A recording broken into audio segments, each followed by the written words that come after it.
Bonjour à tous, alors dans cette seconde vidéo nous allons voir comment télécharger les images satellites issues du satellite Sentinel-2 sous QGIS. Donc dans un premier temps il va falloir vous créer un compte sur le site Copernicus. Je vous mets le lien dans la description, donc c'est pour avoir accès au serveur à partir duquel vous allez télécharger les images satellites.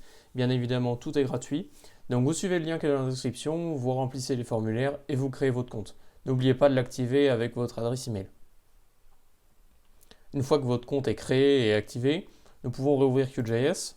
Donc nous allons rouvrir le logiciel et reprendre le projet que nous avons commencé la dernière fois. Donc à partir de là, on va pouvoir télécharger des images satellites, mais pour ce faire, on va avoir besoin d'un plugin. Donc les plugins, c'est entre autres ce qui fait la force de QGIS. Donc ce sont des extensions développées par la communauté qui vont apporter des nouvelles fonctionnalités au logiciel. Donc nous, on va utiliser le plugin Semi-Automatic Classification. Donc pour ce faire, on va dans l'onglet Extensions, en haut, et on va dans Installer, gérer les extensions. Maintenant, on cherche dans Tout, Semi-Automatic Classification Plugin. Vous cliquez dessus et vous l'installez. Pour ma part, il est déjà installé, donc voilà. Une fois que vous avez installé le plugin, vous allez voir apparaître des icônes ici, sur la barre supérieure, et pour ouvrir le plugin, il faut cliquer sur l'icône en forme de triangle vert et orange. Donc vous cliquez dessus et vous arrivez sur cette interface. Donc c'est l'interface qui va vous permettre de réaliser de très nombreuses choses. Alors si vous voulez, il y a une documentation qui est disponible en ligne pour ce plugin-là. Je crois même qu'il y a une partie qui est traduite en français. Donc ça peut faire beaucoup de choses, notamment sur la télédétection. Nous, ce qui va nous intéresser, c'est le téléchargement de produits. Donc, on va se rendre dans cet onglet qui est le deuxième en partant du haut. Et dans un premier temps, vous allez renseigner vos identifiants, donc avec le lien ici, donc je vous le mets également dans la description, et vos identifiants que vous avez utilisés pour créer votre compte juste avant. Une fois que cela est fait, donc il faut bien le mettre dans la dernière partie, identifiant Sentinelle. Je vous conseille de les garder en mémoire également. Une fois que c'est fait, vous pouvez aller dans l'onglet Rechercher, et c'est là qu'on va pouvoir afficher les images qui nous intéressent. Donc ici, on a bien un Sentinel-2. Ici, on a la date, donc jusqu'à aujourd'hui. Ici, vous pouvez régler la couverture nuageuse. Donc ici, je vais mettre 20%. Automatiquement, c'est 100%. Ça peut valoir le coup d'essayer en fonction de ce que vous voyez. Et enfin, on va dessiner la zone sur laquelle on veut rechercher. Donc, vous cliquez sur le plus et vous dessinez un canevas. Ici, avec votre clic gauche en premier clic et le clic droit en dernier clic. Puis, vous cliquez sur Rechercher. Alors, ça peut prendre quelques temps en fonction de votre connexion Internet. Voilà, ça y est, le logiciel nous a chargé les différentes bandes sur le serveur et maintenant on peut voir ce qu'il nous a trouvé. Donc là on a des aperçus, on a l'ensemble des bandes, donc ici vous avez la date. Donc là c'est une bande qui date du 20 septembre. Et donc on vérifie si notre zone elle est dans les nuages. Donc ce sont des tuiles, hein, on appelle ça des tuiles. Alors là je pense qu'on est un peu sous des nuages, on va rechercher. Je vous conseille de prendre les bandes L2A et pas les L1C parce qu'elles sont déjà corrigées. Là voilà, donc ici on a une bande qui est correcte. On voit qu'il n'y a pas de nuages dans cette zone-là, donc on va la prendre. Donc maintenant pour la prendre, il faut supprimer toutes les autres bandes. Donc, je vous conseille de faire, c'est vous sélectionner avec un clic contrôle. Voilà, et vous supprimez avec le bouton avec le trait ici. Alors une fois qu'il vous reste que la bande d'intérêt, où vous voyez l'image qui vous convient, vous pouvez aller dans Options de téléchargement et là on va régler ce qu'on veut télécharger. Donc là on s'en fiche, Landsat on peut tout désélectionner. Sentinel-3 c'est pas ce qui nous intéresse. Ce qui nous intéresse c'est Sentinel-2. Alors là les bandes ça va dépendre de l'indice que vous voulez utiliser par la suite, que vous voulez calculer. Ça dépend si vous voulez une bande, en fait chaque bande correspond à une longueur d'onde d'acquisition. Donc vous allez avoir une bande rouge, vert, bleu, enfin une bande rouge, une bande verte, une bande bleue, une bande proche infrarouge, une bande infrarouge, etc. Nous, si on fait du NDVI, il nous faut la bande 4 et la bande 8. Donc vous pouvez tout sélectionner et resélectionner uniquement la bande 4 et la bande 8. Donc comme vous pouvez le voir sur le tableau ici, ça dépend des indices bien évidemment, les bandes que vous allez vouloir. Une fois que ça c'est fait, vous pouvez désélectionner les deux premières cases ici. Elles ne sont pas forcément très intéressantes. Charger les bandes dans QGIS, ça nous intéresse. Et là, on va pouvoir lancer le téléchargement. Donc on clique sur lancer. Il va nous demander de sélectionner un dossier. Donc moi, toujours dans mon dossier tuto.js, dans le dossier bande satellite, sélectionner un dossier. Et là, c'est parti. Alors, le temps de téléchargement peut être plus ou moins grand. Il peut aller jusqu'à plusieurs heures si vous avez une connexion, on va dire, de campagne avec 1 mégabit. Donc ça y est, moi ici j'ai une connexion fibrée, donc ça a été assez rapide. J'ai téléchargé les bandes. Alors maintenant, vous pouvez voir que le logiciel a incorporé les deux bandes.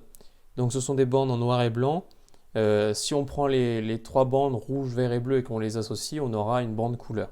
Alors la définition des bandes est de 10 mètres par pixel. Donc c'est assez faible on va dire, mais pour faire de la modulation de dose, c'est suffisant, surtout qu'on va pouvoir augmenter la résolution par la suite. Maintenant, ce qu'il va falloir faire, c'est qu'il va falloir découper les bandes par rapport à nos parcelles d'intérêt, parce que bien évidemment, on ne veut pas traiter l'ensemble de la tuile. Donc, comme vous pouvez le voir, c'est une tuile qui recouvre une très grande surface géographique, hein, donc presque 2 départements. Quand vous allez traiter les bandes, ça va demander une énorme puissance de calcul et en soi, ça n'aura pas d'intérêt. Donc maintenant, on va découper les bandes.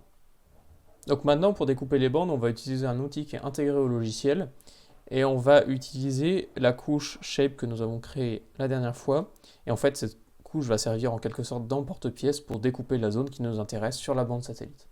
Donc pour ce faire, on va dans la boîte à outils, qui est ici le petit engrenage. On tape clip et on sélectionne la fonction découper un raster selon une couche masque. Donc en fait, les images satellites, ce sont donc des images, ce sont des rasters. C'est-à-dire que chaque entité est codée par un pixel qui vaut une valeur. Maintenant, on va sélectionner la couche source. Donc la couche source, c'est notre bande satellite. Donc ici, la bande 4. La couche de masque, ça va être la couche 1, donc qui regroupe nos parcelles. Ça, on n'en a pas besoin, ça, on n'en a pas besoin. Ce qui est important, c'est de créer une bande de transparence.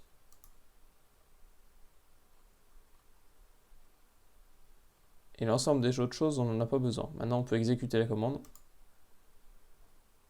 Et l'algorithme a exécuté la commande. Donc maintenant, vous pouvez observer qu'on a découpé toutes nos parcelles. Donc on a découpé la couche raster selon l'ensemble de nos parcelles. Si vous souhaitez faire juste pour une parcelle, c'est assez simple. Vous faites une couche par parcelle. Maintenant, il faut faire la même chose sur l'autre bande, c'est-à-dire la bande 8.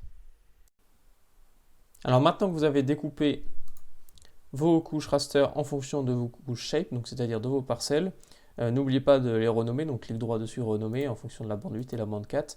On va pouvoir procéder au calcul de l'indice de végétation. Donc ici, on a choisi de réaliser un indice NDVI, car c'est un indice très utilisé pour la représentation de la biomasse, même s'il a quelques inconvénients. Alors je vous joindrai ce fichier dans la description que vous pouvez retrouver avec les différents indices qui existent. Donc nous, il va falloir utiliser cette formule-là pour calculer l'indice.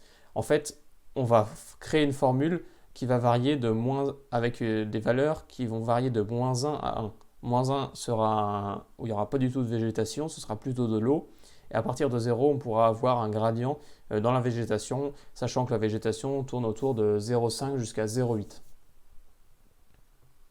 Donc pour faire ce calcul de bande NDVI, donc on va appliquer cette formule-là. Et pour ce faire, on va aller dans la calculatrice de champ, donc dans raster, calculatrice raster, et on va taper en fait notre formule. Avant ça, on va bien enregistrer notre couche de sortie. Donc ici, je me mets toujours, voilà, et ici, je vais l'appeler couche NDVI. Un géotiff, c'est très bien, on peut mettre d'autres fichiers, mais ça conviendra. On laisse tout ça. Et maintenant, ce qu'on va faire, c'est qu'on va taper ce qui nous intéresse. Donc la formule est ici, on fait bande 8 moins bande 4 sur bande 8 plus bande 4. Donc on prend bande 8 moins bande 4. On met tout ça bien évidemment entre parenthèses, qu'on divise par bande 8 plus bande 4. On ferme la parenthèse. Et maintenant on peut faire OK. Et l'ordinateur va lancer le calcul. Ici, on a notre couche NDVI, donc on a le calcul. On va pouvoir voir la biomasse. On peut double-cliquer comme la dernière fois dessus et on va pouvoir régler la symbologie. Donc ici, ce que je vous conseille, c'est d'utiliser une pseudo-couleur à bande unique. Et là, vous allez pouvoir avoir un gradient. Vous pouvez le choisir ici. Voilà, donc moi ça c'est une palette de couleurs que j'ai créée, mais vous pouvez utiliser la multitude de palettes de couleurs qui sont proposées dans le logiciel. Ça vous donnera une indication. Et ici on peut voir la biomasse. Donc là c'est des images qui datent de mi-septembre. Et là ce sont des parcelles qui ont été déchaumées, donc c'est pour ça qu'on voit presque pas de biomasse. Ici il y a un colza qui pousse, mais on le voit presque pas. Et ici c'est un herbage, donc on voit clairement qu'il y a de la biomasse. Voilà, donc dans cet épisode, vous avez vu comment télécharger des images satellites et comment les traiter grâce à la calculatrice raster pour en créer des couches avec un indice. Donc ici, l'indice NDVI. À bientôt!